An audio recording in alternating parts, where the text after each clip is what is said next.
Boa tarde a todos e todas que estão aqui conosco nesse domingo para um importante diálogo sobre a formação continuada.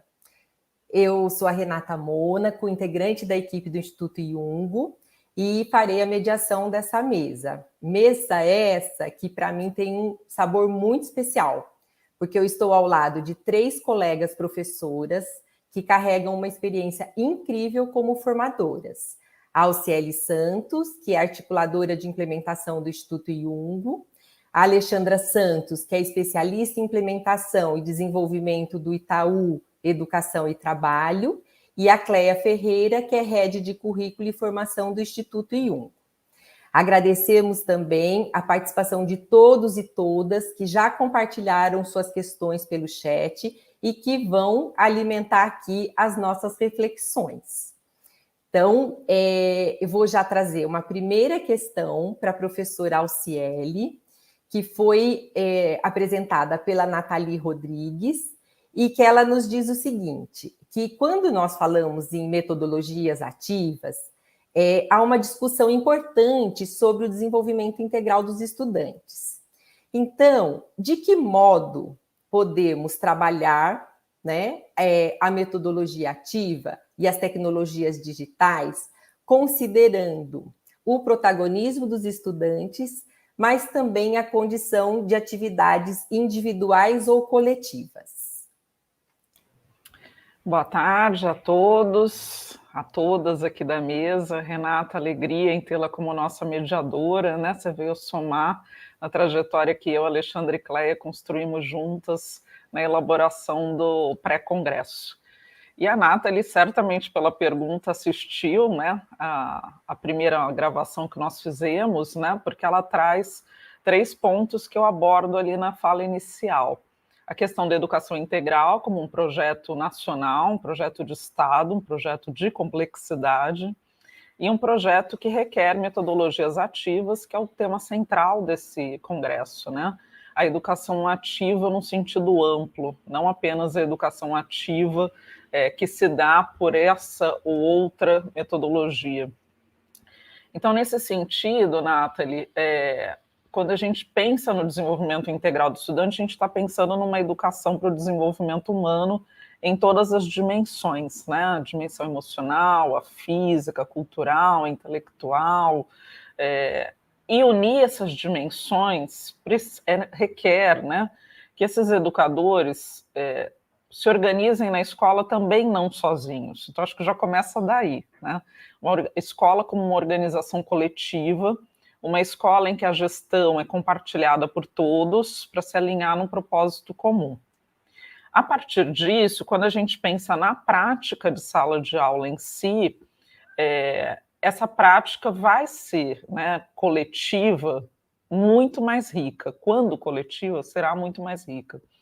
Por quê? Porque quando a prática é coletiva, ela permite que a gente trabalhe com a tipologia inteira de conteúdos, né? Então, vou trabalhar com conteúdos conceituais e factuais, como a escola tradicional, mas eu vou dar espaço para as crianças aprenderem conteúdos procedimentais e atitudinais. Porque se não tiver espaço de trabalho coletivo, você não tem conflitos de grupo, você não tem discordância. O trabalho individual não permite que se suba esse tipo de desafio.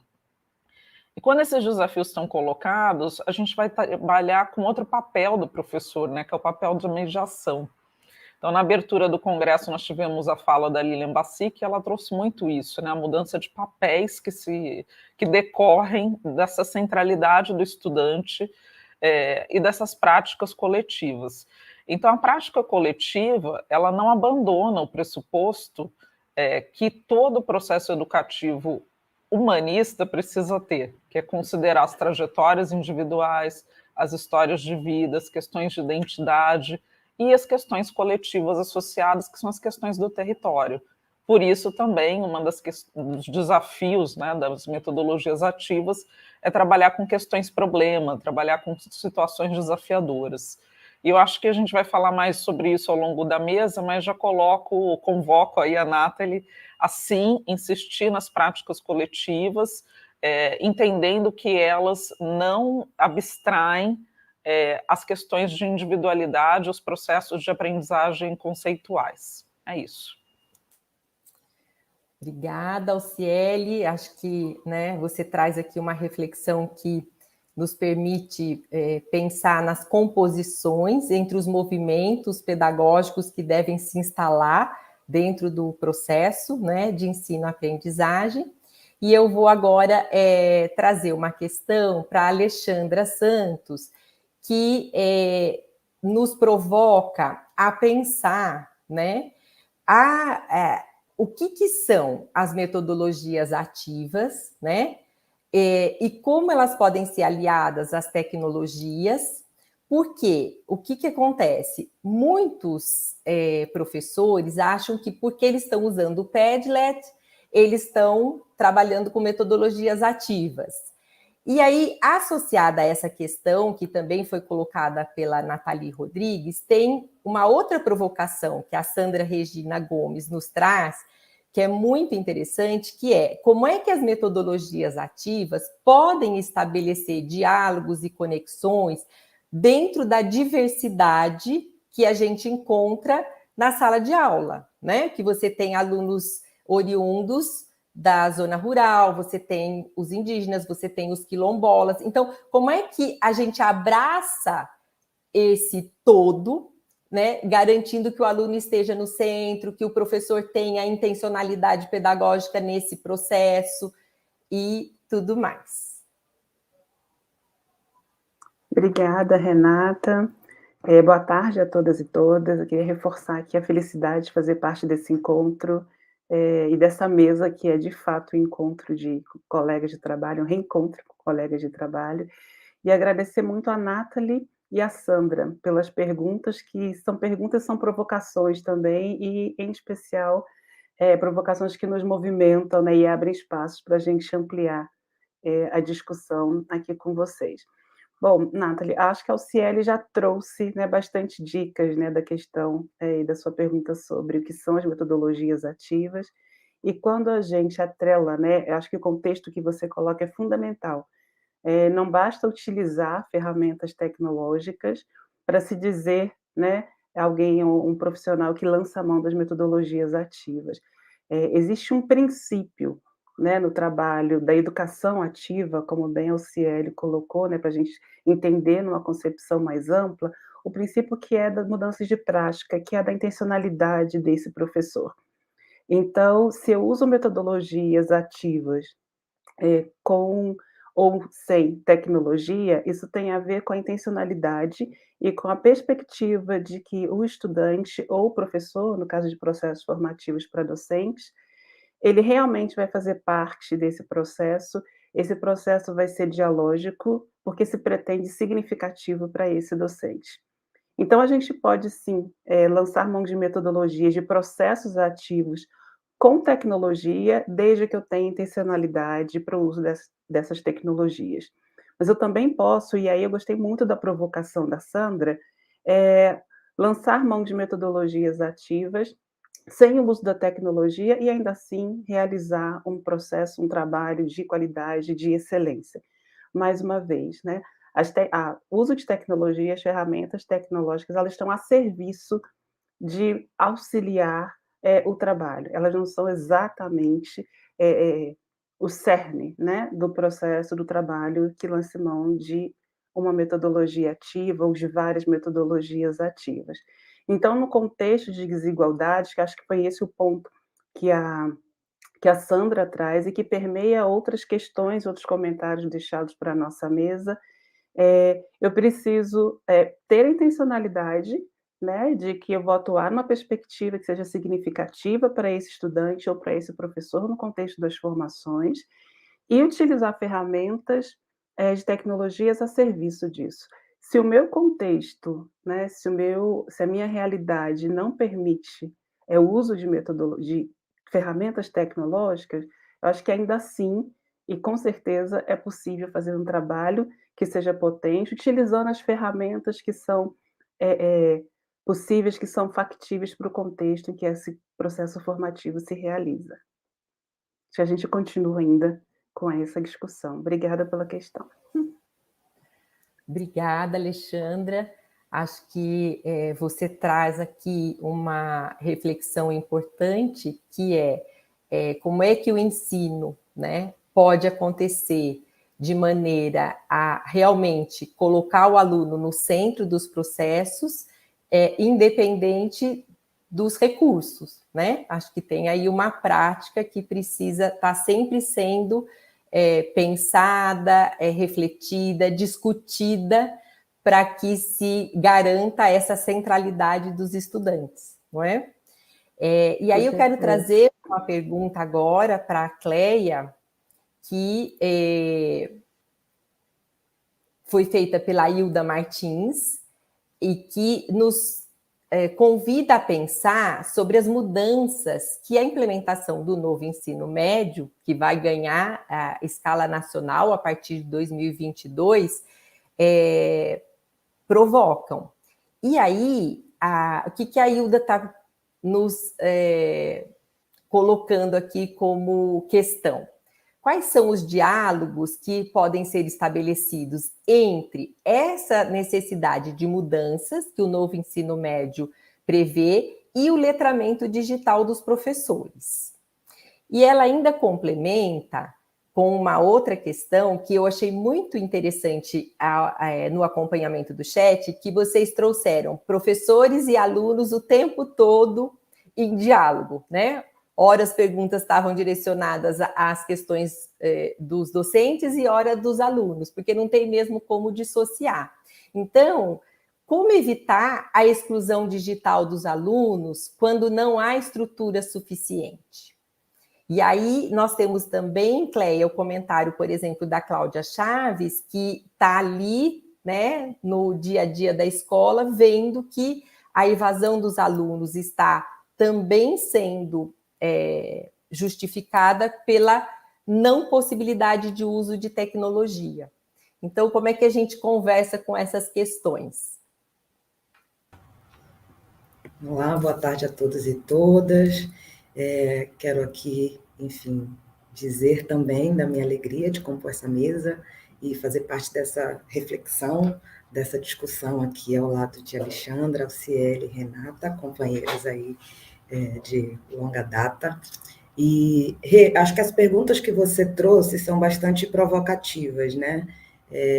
E me convidaram a pensar, inclusive a partir do que a Alexandra trouxe, né, e a Alciele também, de que a gente está falando basicamente de uma mudança de paradigma, né? A gente está falando de uma mudança de paradigma educacional, a gente está falando de uma mudança do lugar do estudante nos processos de ensino e aprendizagem. Então, a gente está falando de uma saída do estudante de uma posição, né, periférica para uma posição central.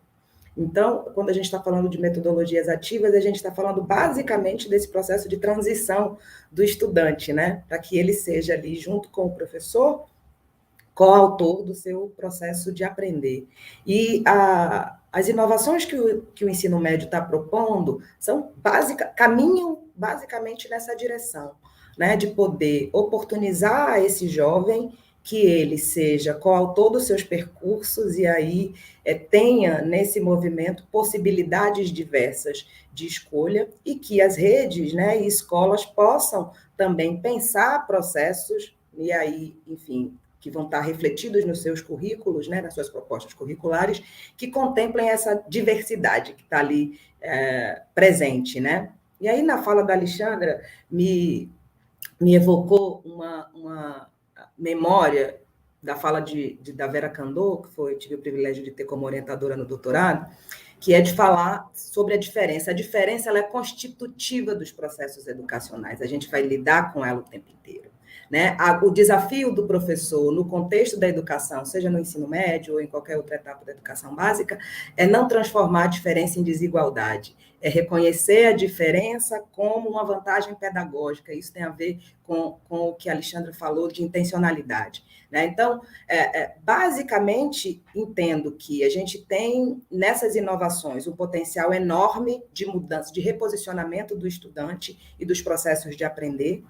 E a gente tem os recursos tecnológicos, né, as metodologias ativas como, digamos, estratégia fundamental para promover essa transição, e os recursos tecnológicos como recursos, né, como possibilidades. E aí entendo que o professor, a depender do contexto no qual ele está inserido, e numa relação crítica e muito acolhedora com esse contexto, vá fazendo escolhas convergentes com as possibilidades reais desses estudantes, né? Que contemple, óbvio, não só reproduzam, né? Mas permitam ampliação de repertório para esses estudantes, mas que também considere as condições objetivas nas quais eles vivem. Né? Então, e o próprio professor tem, mas entendo que é importante se desafiar e se convidar a subir um degrau, né? A conhecer, a ampliar o seu repertório, a ampliar suas possibilidades para oportunizar tanto para si, né? Porque eu acho que a posição de professor ela é de sujeito aprendente, e é preciso que o professor se veja nesse lugar para que ele possa oportunizar aos estudantes também essa ampliação de repertório, esse diálogo, esse reconhecimento do seu lugar, do seu contexto, reconhecimento, valorização e uso mesmo desse olhar e da relação com o contexto como objeto de conhecimento e de aprendizagem, mas também que possa conhecer outras realidades, experimentem outras vivências, e que vai se dar basicamente numa troca aí entre eles. Então, acho que a gente vai continuar falando um pouquinho sobre isso, mas acho que fundamentalmente é pensar aí na diferença, valorizar a diferença e zelar para que a diferença não se reflita, né, não se traduza em desigualdades. Acho que é muito esse exercício. Essa frase, né, que as diferenças não se traduzam em desigualdades, tem que ser levada muito a sério, né, Cleia? Acho que é uma frase para todo e qualquer educador ter uma atenção especial e desenvolver um trabalho, né, inspirado nela. E aí, dando continuidade aqui ao nosso diálogo, eu quero trazer mais uma questão para a Alciele, que tem uma provocação feita pela Aline Souza, no sentido de a gente pensar, né? O ambiente virtual de aprendizagem, ele também permite uma conjugação com a formação na perspectiva das metodologias ativas, né? E junto com a pergunta da Aline, a Karine Birk traz a importância, né, dos professores e gestores se virem como agentes de transformação desse processo de mudança das práticas pedagógicas. Então, acho que a gente está falando aqui de como é que a gente ajuda os profissionais a terem essa postura, né? E como é que a gente conjuga os recursos que temos, principalmente porque estamos trabalhando fortemente nesses formatos que são remotos, né? Então, vamos ver o que a Alciele nos ajuda a pensar sobre essa questão. Renata, tanto a Karine, né, já me levou a citar a questão da gestão da complexidade, como também agora pelo chat ao vivo, um dos participantes, né, uma das participantes, colocou essa questão da minha vivência com gestão, né? Tanto no doutorado, em que eu estudei gestores inovadores, como no trabalho no Instituto Jung, como articuladora de implementação, a minha busca constante tem a ver com esse desafio que a Cleia colocou aqui na mesa, né? Lidar com a diversidade, lidar também com outros desafios da complexidade, como a escassez de recursos, que o Eduardo coloca também aqui no chat ao vivo. A gente tem duas opções. Ficar preso a isso, né, e trabalhar sempre com essas crenças limitantes, ou a gente buscar dar um salto, e esse salto só vai ser possível com a inteligência coletiva, com a mobilização dos estudantes. Esse segundo caminho me parece muito interessante. Hoje, na primeira mesa da manhã, também retomando algumas experiências, né, que foram trazidas dos Estados Unidos, e experiências que eu vi aqui na periferia de São Paulo, no Capão Redondo, em Heliópolis, esse convite para que a gestão da escola se faça com a comunidade, refletindo sobre os problemas dela, sem buscar soluções mirabolantes, mas acreditando na construção cotidiana, é o que me move, né? Isso tem muito a ver também com a questão da intencionalidade, né? Que intencionalidade a gente vai colocar, que foi a questão que a Alexandra trouxe na primeira participação dela. Além disso, lidar com a complexidade é religar saberes, né? E o ambiente virtual de aprendizagem das secretarias, né? São Paulo já tem um AVA, outras secretarias também já possuem, secretarias de Estado, né, do Brasil, e outras estão estudando a possibilidade de construírem seus ambientes virtuais de aprendizagem. Eles precisam ser construídos na lógica de educação ativa, permitindo que os educadores criem seu percurso de formação, porque um vai ter um horário livre à noite, o outro vai usar pelo celular, o outro vai usar pelo computador, outro só vai conseguir acessar quando estiver na escola, porque a internet da escola está mais potente do que a internet que ele tem disponível em casa, enfim. Considerar a escassez, né? Considerar o desafio da complexidade e criar diferentes caminhos, trabalhar com diversidade, é o que vai ajudar a gente a driblar esses desafios maiores de conexão, de acesso a recursos, de multiplicidade de conteúdos para se estudar, de uma lógica de tempos e de composição de tempos que os educadores ainda fazem no Brasil, né? Então, às vezes, cumulam 2 jornadas, 3 jornadas de trabalho. Então, a gente tem que considerar uma série de fatores, e quando a gente foca na educação pública é porque é nela que está o desafio e é nela que está a grande fatia da educação brasileira, né? Mais de 80% dos estudantes em idade escolar estão na educação pública. Então, considerando isso, a gente tem que trabalhar com escassez também, mas buscando religar esses saberes, criando percursos personalizados, com tempos online, offline e tempos analógicos também, né? A gente, no alinhamento, a Alexandra falou uma frase que foi ótima: o post-it não acabou, o caderno não acabou, né? E a gente ir compondo isso em trajetórias de aprendizagem que eduquem para a autonomia, como Paulo Freire falava lá atrás, né?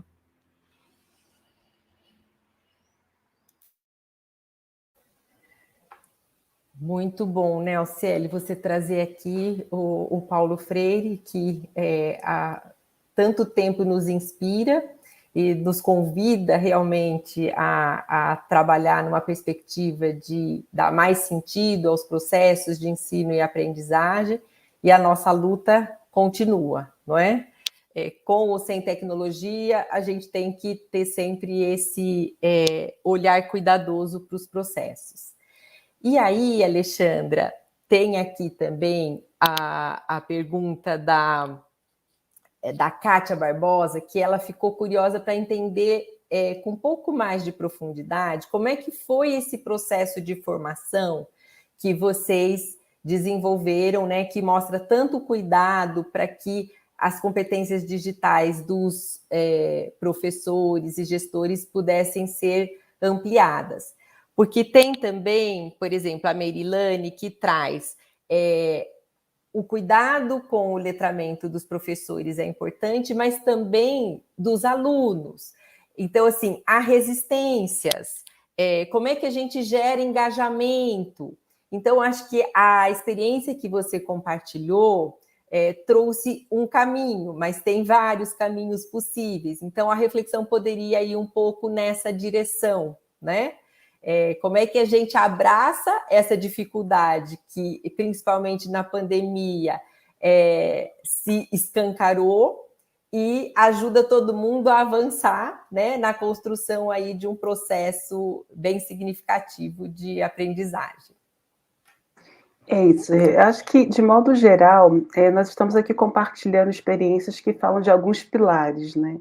A intenção, a centralidade desse estudante ou desse professor, quando a gente fala de formação de professor no processo, a significação, que é o elo, né, entre o professor e o aluno, o professor e o conhecimento, e a aprendizagem se constituir dessa junção de interface, dessa conexão como a Alciele trouxe, né?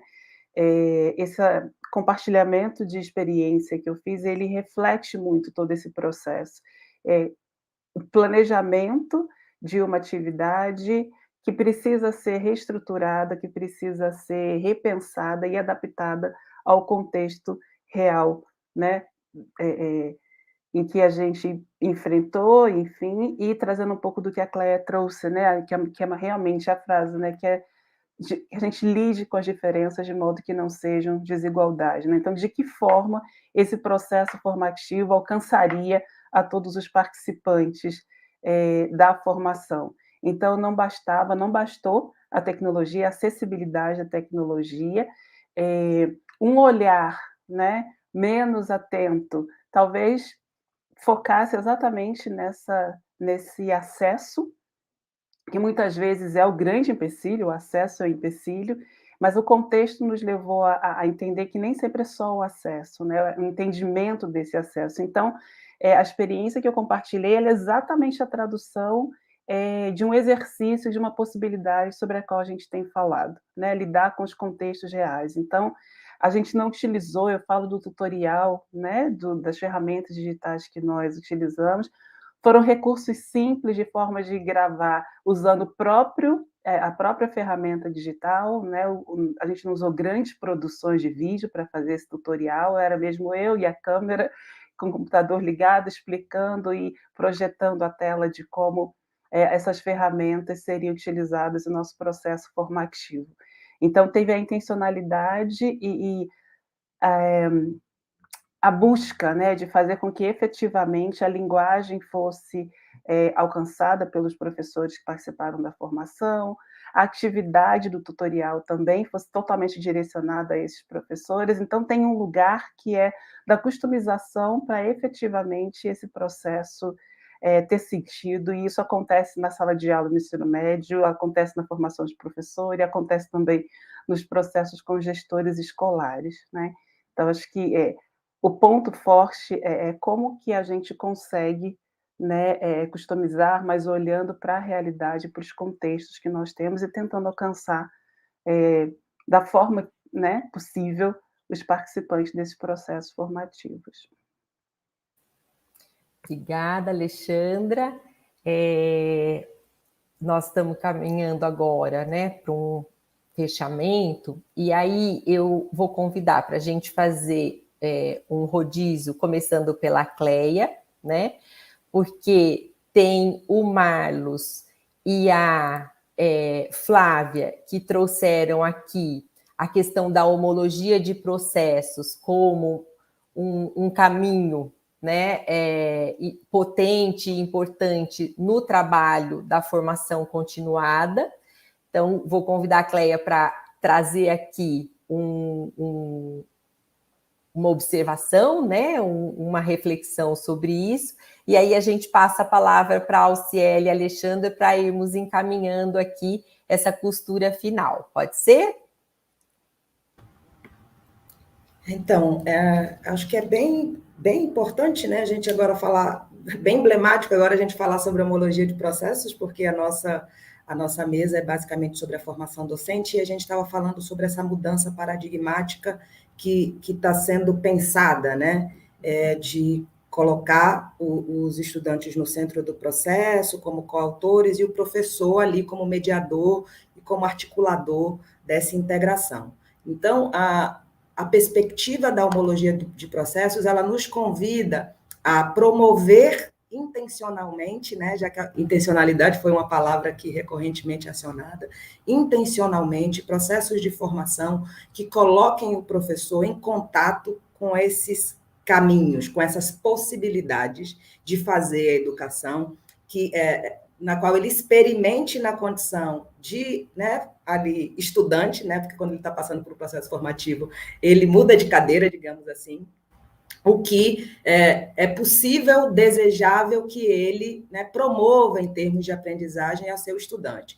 Então, quando a gente está falando de promoção de processos de formativos com base na homologia de processos, a gente também não está... O que eu acho que é importante de deixar bastante explícito é que a gente não está falando de um processo automático, né, de que o professor vai copiar ali, ipsis literis, o que está sendo, né, vivenciado para a sala de aula, transpor, né, literalmente, mas a gente está falando de possibilidades de que essas experiências vividas na formação possam afetar e modificar o entendimento dos docentes sobre a sua prática e, a partir disso, modificá-las, né? A gente está falando de uma oportunidade de que a experiência vivida na formação afete as interações na sala de aula, porque a gente acredita, né, que o movimento de formação continuada do professor pode gerar novos caminhos de autoria e de atuação pedagógica. Então, a gente aposta aqui na pedagogia do encontro, que faz o sujeito interrogar a si mesmo e as suas práticas,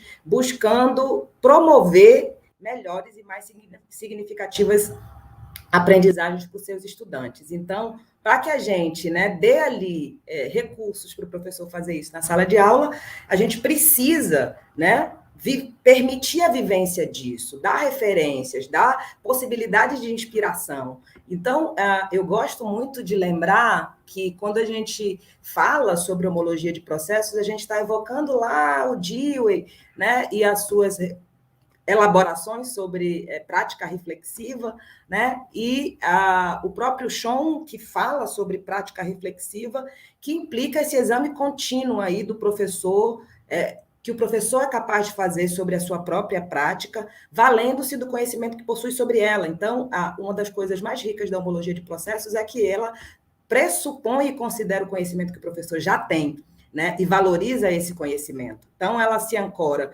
no que o Libânio fala, né, desenvolver simultaneamente 3 capacidades do professor. Uma primeira, que é de apropriação teórica, né, teórica crítica das realidades em questão, considerando os contextos concretos da ação docente.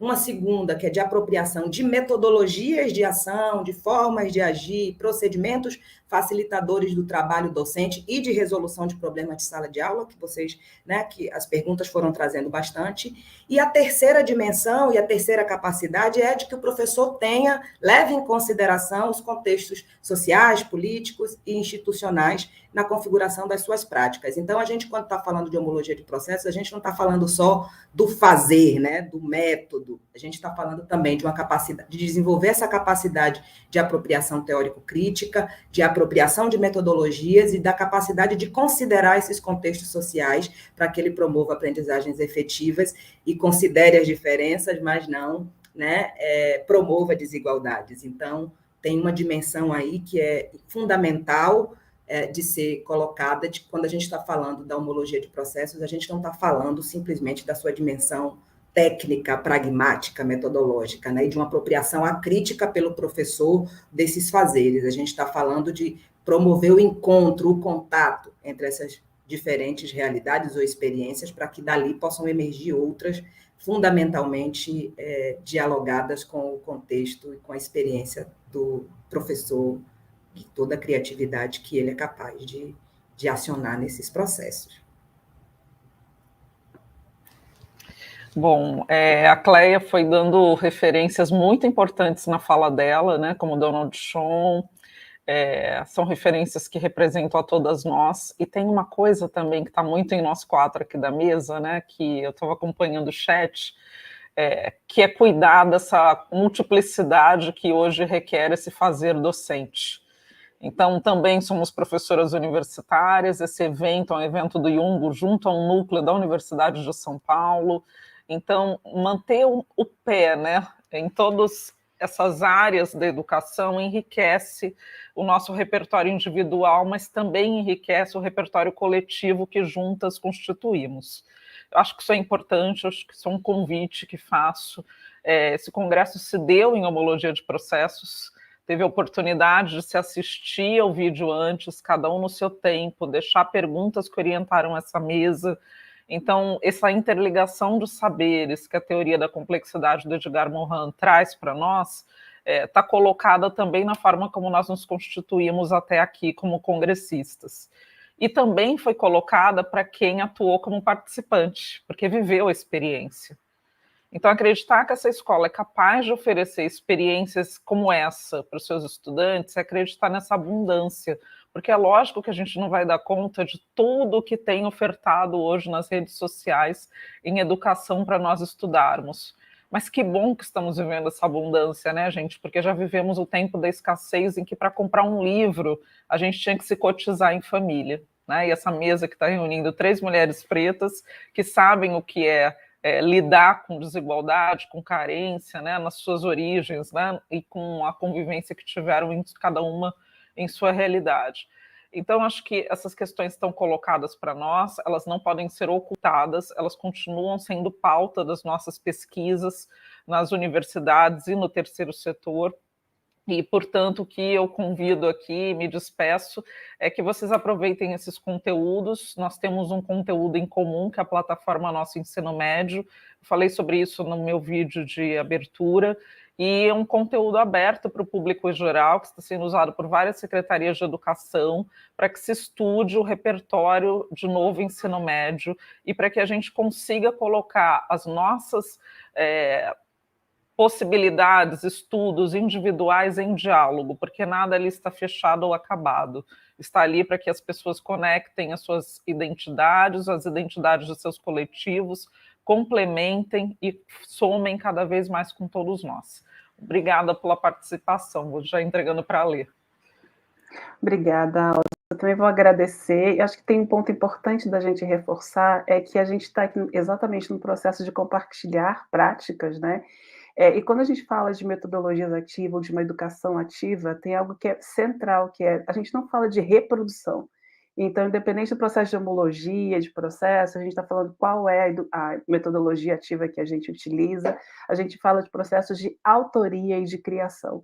Então, acho que a gente segue esse convite da UCL, estudando, compartilhando e trocando e dividindo, mas para que cada um seja autor, né, da sua prática, e seja criador, de fato, de uma prática que seja significativa para o estudante, ou no caso de gestores e professores, ou formadores de professores. Então, eu acho que é um pedido, talvez, né, um convite que a gente faça, eu sei que reflete na forma que as 4 aqui pensam, é isso, são formas de inspirar, possibilidade de inspiração para que cada um seja, de fato, autor do seu processo de criação e também de aprendizagem.